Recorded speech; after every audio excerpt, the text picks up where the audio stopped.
During Reconstruction, 1865 to 1877, blacks took on leadership roles like never before. They held public office and pushed for legislative changes to ensure equality and the right to vote. In 1868, the 14th Amendment to the Constitution gave blacks equal protection under the law. In 1870, the 15th Amendment gave black Americans the right to vote. Nevertheless, many white Americans, especially in the South, were unhappy that the people they had once enslaved were now on more or less equal footing. Isolating blacks, separating them from whites, and erasing the progress made during Reconstruction were the goals of the passage of Jim Crow laws in the U.S. South in the late 19th century. Blacks could not use the same public facilities as whites, live in many cities, or attend the same schools. Interracial marriages were considered against the law, and most blacks could not vote because they could not pass a literacy test. Jim Crow laws were not passed in northern states. However, blacks were still discriminated against at work or when they tried to buy a house or get an education. To make matters worse, some states passed laws restricting voting rights for black Americans. In addition, Southern segregation intensified in 1896 when the U.S. Supreme Court declared in Plessy v. Ferguson that facilities for blacks and whites could be separate but equal. Before World War II, most blacks worked as low-wage farmers, factory laborers, domestic workers, or servants.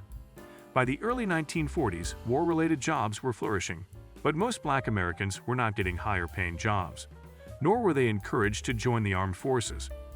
After thousands of blacks threatened to march on Washington, D.C., demanding equal labor rights, President Franklin D. Roosevelt issued an executive order. Roosevelt issued Executive Order 8802 on June 25, 1941. It opened jobs in national defense and other government positions to all Americans regardless of race, creed, color, or national origin. Black men and women served heroically during World War II despite segregation and discrimination during service. Tuskegee Airmen broke the racial barrier by becoming the first black pilots in the U.S. Army Air Corps and earned more than 150 distinguished flying crosses. However, many black veterans faced prejudice and scorn upon returning home. This was in stark contrast to why America entered the war, namely to begin defending freedom and democracy in the world. When the Cold War began, President Harry Truman put a civil rights initiative on the table, and in 1948 issued Executive Order 9981 to end discrimination in the military. These events helped lay the groundwork for grassroots initiatives to pass racial equality legislation and to promote the civil rights movement. On December 1, 1955, a 42-year-old woman named Rosa Parks boarded a bus in Montgomery, Alabama. At the time, segregation laws stated that black passengers had to sit in designated seats at the back of the bus, and bus fleets complied.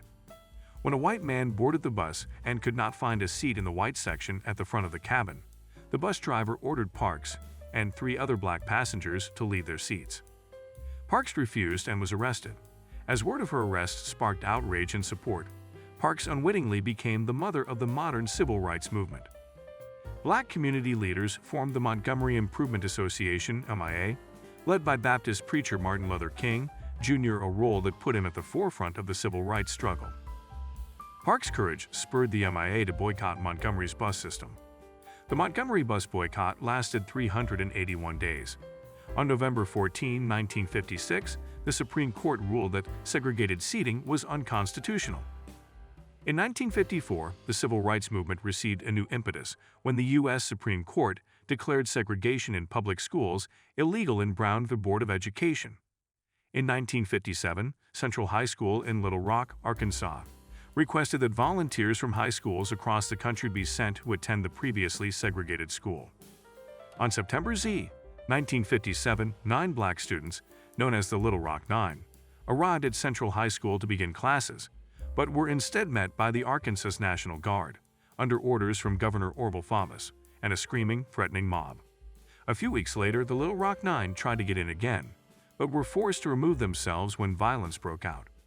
Finally, President Dwight D. Eisenhower ordered federal troops to escort the Little Rock Nine to classes at Central High School. Nevertheless, the students faced constant harassment and prejudice. However, their efforts have brought much-needed attention to the issue of desegregation and sparked protests on both sides of the issue. Although all Americans gained the right to vote, many southern states made it difficult for black citizens. They often required potential voters of color to take literacy tests that were confusing, misleading, and virtually impossible to pass. Eager to demonstrate its commitment to the civil rights movement and to minimize racial tensions in the South, the Eisenhower administration pressured Congress to consider new civil rights legislation. On September 9, 1957, President Eisenhower signed the Civil Rights Act of 1957, the first major civil rights legislation since Reconstruction. It allowed for federal prosecution of anyone who tried to prevent someone from voting. It also created a commission to investigate voter fraud. Despite some successes, Black Americans still faced blatant prejudice in their daily lives. On February 1, 1960, 4 college students spoke out against segregation in Greensboro, North Carolina, when they refused to leave a buffet stand in Woolworth's after being refused service. Over the next few days, hundreds of people joined their cause in so-called sit-ins in Greensboro.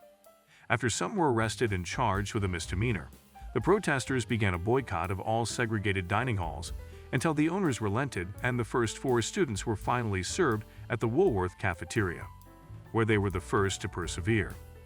Their efforts contributed to peaceful sit-ins and demonstrations in dozens of cities and the creation of the Nonviolent Student Coordinating Committee, SNCC, to encourage all students to participate in the civil rights movement. They also caught the attention of a young college graduate, Stokely Carmichael, who joined SNCC during Freedom Summer 1964 to register Black voters in Mississippi. In 1966, Carmichael became chairman of SNCC, delivering his famous speech in which he coined the phrase Black Power. On May 4, 1961, 13 Freedom Riders, 7 Black and 6 white activists, boarded an intercity bus in Washington, D.C., on a bus tour of South America to protest segregated bus terminals.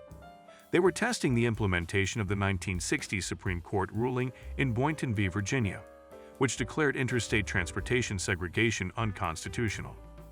Facing violence from both police officers and white demonstrators, the Freedom Riders attracted international attention.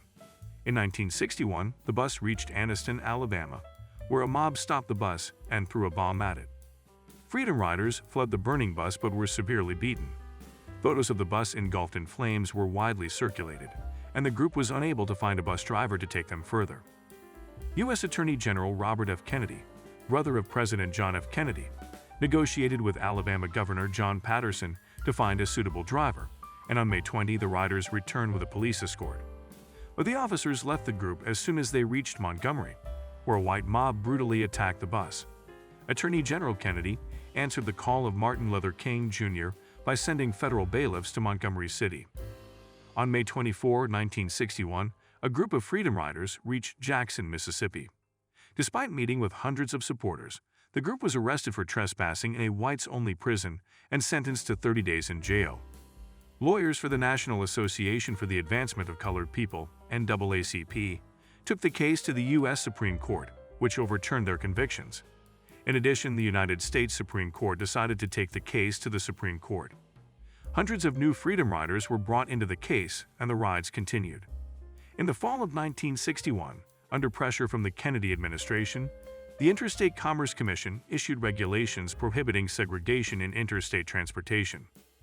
Perhaps one of the most famous events of the civil rights movement occurred on August 28, 1963, the March on Washington. It was organized and attended by civil rights leaders such as A. Philip Randolph, Bayard Rustin, and Martin Luther King Jr. More than 200,000 people of all races gathered in Washington, D.C. for a peaceful march, with the primary goal of enforcing civil rights laws and employment equality for all. The march culminated with King's speech, in which he repeatedly said, "I have a dream. I have a dream." Dr. King's "I have a dream" speech quickly became a slogan for equality and freedom. President Lyndon B. Johnson signed the Civil Rights Act of 1964, which had been initiated by President John F. Kennedy before his assassination, into law on July 2 of that year. Dr. King and other civil rights activists witnessed the signing. The law guarantees equal employment opportunities for all, restricts the use of voter literacy tests, and forces the federal government to ensure the integration of public facilities. On March 7, 1965, the civil rights movement in the state of Alabama took a particularly violent turn as 600 peaceful demonstrators participated in the Selma Montgomery March to protest the killing of black civil rights activist Jimmy Lee Jackson by a white police officer and demand the enactment of the 15th Amendment.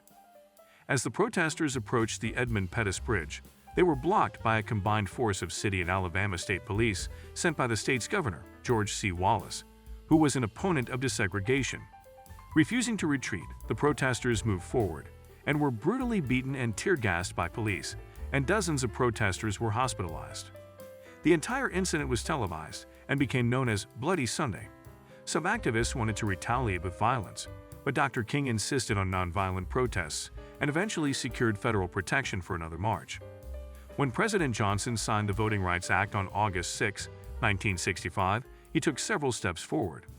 The new law banned all voter literacy tests and provided federal examiners in some voting districts. It also allowed the Attorney General to challenge state and local taxes. As a result, election taxes were declared unconstitutional under Harper v. Virginia State Board of Elections in 1966. The civil rights movement had tragic consequences for two of its leaders in the late 1960s. On February 21, 1965, Malcolm X, former leader of the Nation of Islam and founder of the Organization of African American Unity, was assassinated at a rally. On April 4, 1968, civil rights leader and Nobel Peace Prize winner Martin Luther King Jr. was assassinated on the balcony of his hotel room. Emotionally provoked looting and riots followed, further forcing the Johnson administration to pass additional civil rights laws. On April 11, 1968, a few days after Dr. King's murder, the Housing Discrimination Prohibition Act was passed. It prevented discrimination in housing based on race, sex, national origin, and religion. It was also the last law passed during the Civil Rights era. The Civil Rights Movement was a favorable but unreliable time for Black Americans. The efforts of civil rights activists and countless protesters of all races led to legislation to end segregation, Black voter suppression, and discriminatory employment and housing practices.